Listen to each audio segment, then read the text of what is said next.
करने लगे। ऐसा ऊधम ऐसा उत्पात पूरे गोकुल में महाराज नाक में दम है गयो। सब गोपी परेशान है गई, सास ननद डांट रही हैं, पति डांट रहे हैं, अरे कंस कौदना हमारे यहाँ सैनिक भेज के मरवा देगो, हमारे यहाँ से इतने दिन से मक्खन नहीं गया है। गोपियां सब चिंतित भी होती हैं, लेकिन सबको अच्छा भी लगता है, कन्हैया आके चोरी करते हैं। तभी उन गोपियों में एक गोपी थी, उसका नाम था प्रभावती। प्रभावती गोपी एक दिन सब गोपियों से बैठ करके चर्चा, सब गोपियां कह रही थी मेरे घर की तो ऐसे कर गो, मेरे यहाँ तो ऐसे मटकी फोड़ गयो, मेरे यहाँ ऐसे माखन चुरा गयो। प्रभावती व्यंग में हंसने लगी, हंस करके बोली आज तक मेरे यहाँ दृष्टि भी नहीं डाली उस कन्हैया ने, अरे तेरे घर कैसे बच गयो? बोले अरे कन्हैया को अपने प्राण प्यारे होंगे तो मेरे घर के आसपास भी नहीं आवेगो, जाने ना है मेरा नाम प्रभावती है। तो ये बात गोपी कह रही थी सब सखियों से।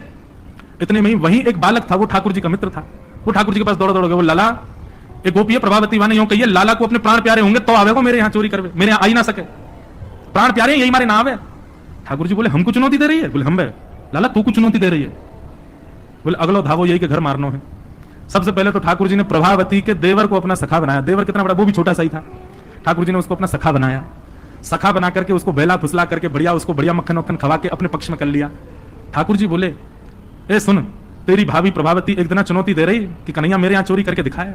प्रभावती का देवर बोले लाला बता क्या करना? बोले जा देना, तेरी भाभी बढ़िया बारो मक्खन निकाले, बस तू संकेत कर दियो, और जब वो जमुना जल भरवे जावे घर में कोई नहीं हो वही समय हमारा आक्रमण होगा। ठीक है। प्रभावती ने एक दिन बढ़िया मक्खन निकालो, और महाराज मक्खन निकाल करके छीके पर टांगो, और वो बालक ने देख लिया, दौड़ करके ठाकुर जी के पास बोले आज भाभी ने मक्खन निकालो, आज ही चलो लाला। बोले हाँ आज चलेंगे। प्रभावती यमुना जल भरने के लिए गई, ठाकुर जी उसके यहाँ प्रवेश कर गए, और प्रवेश करके महाराज चार चार के ऊपर तीन, तीन के ऊपर दो, दो के सबसे ऊपर ठाकुर जी, और ठाकुर जी लेकर के बढ़िया मक्खन खाने लगे। मक्खन पाते हैं, ग्वाल बालों को पवाते हैं, और जब सब पा लेते हैं तो फिर मरकान भूषण संग में बंदर और चलते हैं उनको भी पवाते हैं।